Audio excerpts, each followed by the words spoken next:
आपको दोनों के बीच का अंतर पता होना चाहिए। क्या ये एक जागरूक प्रक्रिया है या ये बस ऐसे ही बेकाबू भाग रही है?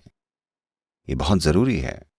तो आत्मचिंतन का मतलब है पीछे की ओर देखने वाला जीवन का शीशा। आज आप एक युवा लड़की हैं, लेकिन अगर आप आत्मचिंतन या इंट्रोस्पेक्शन करेंगी तो आपको अभी से लगेगा कि आप बहुत जी गई हैं। हाँ, सबसे बड़ी समझदारी की बात लोग ये सोचते हैं, शेक्सपियर ने निकाला था, मैं रहूं या ना रहूं। ये सवाल सबसे ज्यादा बुद्धिमानी भरा सवाल समझा जाता है। मुझे बताइएगा, अगर आप आनंद में होते, आप सोचते कि मैं रहूं या ना रहूं? केवल अगर आप दुखी हों तो, केवल तब जब आप जीवन को बोझ समझ रहे हों तभी आप ये सोचेंगे कि मैं रहूं या ना रहूं, है ना?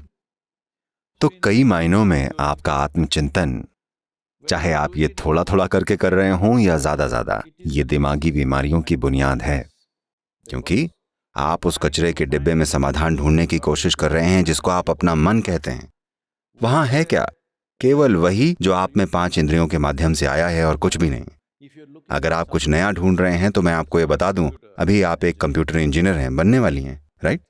बन चुकी हैं? बनने वाली हूँ। ओके। क्या आपका कंप्यूटर उसमें डाली गई जानकारी के आगे कुछ भी कर पाता है? ऐसा ही आपके मन के साथ भी है। ये शरीर एक गणना की प्रक्रिया है, शायद उन कंप्यूटर से कहीं ज्यादा जटिल जिन्हें आप चला रहे हैं, पर असल में ये एक गणना करने वाला काम ही है। बिना जानकारी के ये काम नहीं करता। तो अगर आपको जानकारी पता है, आपने ही ये सॉफ्टवेयर लिखा है, आपको इसका डेटा पता है, तो आपको पता होगा कि ये क्या कर सकता है और क्या नहीं। तो उसमें आत्मचिंतन क्या करना है? तो क्या मैं ज्यादा सोच रही हूं या आत्मचिंतन कर रही हूं? दोनों की जरूरत नहीं है। आपको चीजों को देखने के लिए और स्पष्टता की जरूरत है। अगर आप किसी चीज को देखें, उसे उतनी ही स्पष्टता से देख सकें जैसी वो सच में है, तब किसी चीज के लिए आत्मचिंतन की जरूरत नहीं है। एक बार फिर मैं आपको ये याद दिला रहा हूं, अभी आप युवा हैं, पर ये चलेगा ना? मैं नहीं कह रहा हूं कि आप बच्ची हैं, मैं कह रहा हूं अभी आप एक युवा लड़की हैं। वैसे मेरी नजर में आप एक बच्ची हैं। तो मैं बस आपको ये बता रहा हूं, देखिए किसी की जिंदगी कितनी लंबी है, ये अगर आपके अनुभव के संदर्भ में बात करें तो, ना कि आपकी उम्र के। आपने कभी इस पर गौर किया है, किसी एक दिन जब आप बड़ी खुश होती हैं, 24 घंटे एक पल जैसे निकल जाते हैं, ऐसा होता है ना? किसी और दिन आप थोड़े निराश हैं, 24 घंटे 1000 साल जैसे लगते हैं। हाँ, तो सिर्फ दुखी लोग लंबी जिंदगी जीते हैं।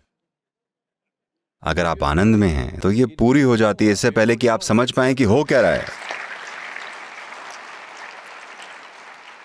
इससे पहले कि आप समझ पाएं ये सब किस लिए था। अंतिम संस्कार। हाँ, मुझे ऐसा लगता है जैसे मैं ऐसा फील करता हूं जैसे मैं परसों ही पैदा हुआ था। देखिए मुझे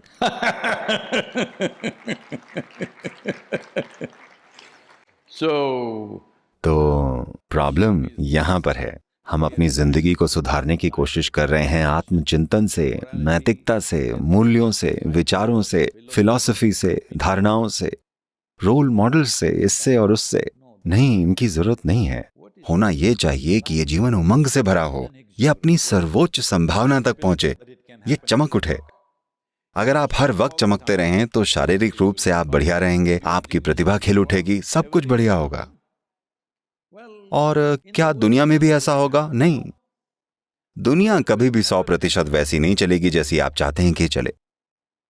क्योंकि आप तीनों युवा हैं, इसलिए मैं आपको ये बता रहा हूं, और यहाँ बहुत से युवा हैं, मैं आप सभी को ये बता रहा हूं, क्योंकि आप में बहुतों ने ये सपना संजो रखा होगा कि आपको एक आदर्श इंसान मिल जाएगा, आपके जीवन में एक परफेक्ट इंसान, लड़का या लड़की, जो भी। मैं आपके रोमांस को खत्म करने की कोशिश नहीं कर रहा हूं, मैं बस इतना बता रहा हूं कि आपको बड़ी गहरी निराशा होगी। क्योंकि यहां कई लोग कह रहे हैं कि वो मथुरा से हैं। कृष्ण, सबसे अद्भुत पुरुष, उनकी पत्नियां हमेशा शिकायत करती रहती थीं।